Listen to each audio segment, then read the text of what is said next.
ਸਭ ਤੋਂ ਜ਼ਿਆਦਾ ਅਗਰ ਮੈਨੂੰ ਇਹਤਰਾਮ ਆਉਂਦਾ ਨਾ ਰੋਡ 'ਤੇ ਚੱਲਦਿਆਂ ਤੇ ਟਰੈਲਰ ਡਰਾਈਵਰਾਂ ਦਾ। ਇਹ ਵਿਚਾਰੇ ਬੜੇ ਬੜੇ ਲੰਬੇ ਸਫ਼ਰ ਤੇ ਕਿੰਨੇ ਕਿੰਨੇ ਦਿਨ ਘਰਾਂ ਦਾ ਮੂੰਹ ਹੀ ਨਹੀਂ ਵੇਖਦੇ ਤੇ ਵਿਚਾਰੇ ਵਿੱਚ ਹੀ ਗੱਡੀਆਂ 'ਤੇ ਸੌਂਦੇ ਨੇ। ਲਿਹਾਜ਼ਾ ਜਿੱਥੇ ਵੀ ਕਿਤੇ ਤੁਹਾਨੂੰ ਮੌਕਾ ਮਿਲੇ ਨਾ ਵੀ ਇਹਨਾਂ ਨੂੰ ਜਿਹੜਾ ਨਾ ਥੋੜ੍ਹਾ ਟ੍ਰਿਬਿਊਟ ਦੇਣ ਦਾ ਤੇ ਇਹ ਤਰੀਕਾ ਕਰਿਆ ਕਰੋ ਵੀ ਕਮ ਅਜ਼ ਕਮ ਇਹਨਾਂ ਵਿਚਾਰਿਆਂ ਵਾਸਤੇ ਇਹਨਾਂ ਭਾਈਆਂ ਵਾਸਤੇ ਇਹਤਰਾਮਨ ਥੋੜ੍ਹਾ ਰੁਕ ਜਾਇਆ ਕਰੋ। ਖਾਸ ਕਰਕੇ ਜਿਹੜੇ ਦੌਰਾਨ ਆਉਂਦੇ ਨੇ ਦਾਇਰੀਆਂ ਆਉਂਦੀਆਂ ਨੇ, ਇੱਥੇ ਅਕਸਰ ਲੋਕ ਹੁੰਦੇ ਨੇ ਉਹ ਜਲਦੀ ਜਾਣ ਦੇ ਚੱਕਰ 'ਚ, ਤੇ ਤੁਸੀਂ ਉਹਨਾਂ ਵਾਸਤੇ ਇਹਤਰਾਮਨ ਥੋੜ੍ਹਾ ਰੁਕੋ ਤਾਂ ਕਿ ਯਾਰ ਇਹ ਬੰਦੇ ਲੰਘ ਜਾਣ, ਕਿਉਂਕਿ ਉਹਨਾਂ ਦੀ ਵੱਡੀਆਂ ਗੱਡੀਆਂ ਨੇ। ਛੋਟੀ ਗੱਡੀ ਤੇ ਤੁਹਾਨੂੰ ਪਤਾ ਹਰ ਜਗ੍ਹਾ ਲੰਘ ਹੀ ਜਾਣੀ ਹੈ। ਤੇ ਦੂਸਰਾ ਕੋਸ਼ਿਸ਼ ਕੀਤਾ ਕਰੋ ਜਿੱਥੇ ਇਹ ਬੰਦੇ ਲੱਭਣ ਹੱਸ ਖੇਡ ਕੇ ਮਿਲਿਆ ਕਰੋ।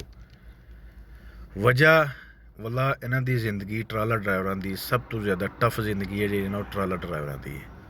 ਅੱਲਾਹ ਪਾਕ ਇਹਨਾਂ ਦੀ ਆਸਾਨੀਆਂ ਪਾਏ ਫਰਮਾਏ ਇਹਨਾਂ ਵਾਸਤੇ, ਇਹਨਾਂ ਨੂੰ ਸਿਹਤ ਸਲਾਮਤੀ ਦੇ। ਇਹਨਾਂ ਦੀ ਮੇਨ ਚੀਜ਼ ਇਹਨਾਂ ਵਾਸਤੇ ਦੁਆ ਕੀਤਾ ਕਰੋ ਇਹ ਸਲਾਮਤ ਰਹਿਣ।